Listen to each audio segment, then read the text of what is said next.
DPO Gujarat अपने phone से उसकी स्टेटमेंट रिकॉर्ड कराता है और डीपीओ गुजरात उसके फोन से किधर जाती है स्टेटमेंट, वहां रुकती नहीं है स्टेटमेंट। यानी चले अगर आप अपने लिए, आपने पुलिस ने अपने लिए स्टेटमेंट रुकानी चले वो भी मान लें, लेकिन नहीं, अभी तफ्तीश भी नहीं हुई, एफआईआर भी नहीं कटी, और वो स्टेटमेंट किसको भेजता है? अब जरा देख लें।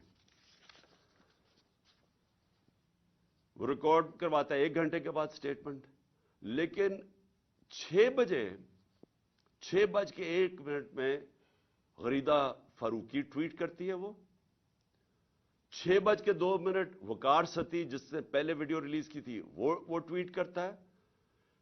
6:02 में मुर्तजा सलंगी ट्वीट करता है। वो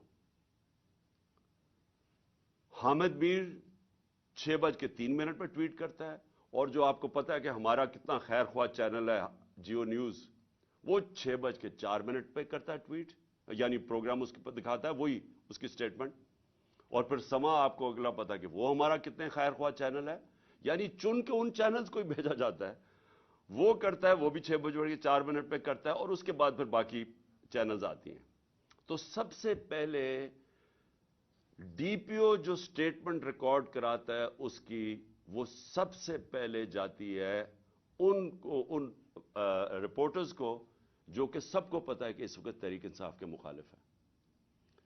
तो अब सवाल यह है कि डीपीओ तो हमारा है, पंजाब गवर्नमेंट तो हमारी है, तो हमारा अपना डीपीओ रिकॉर्ड करवा के स्टेटमेंट भिजवाता किधर है?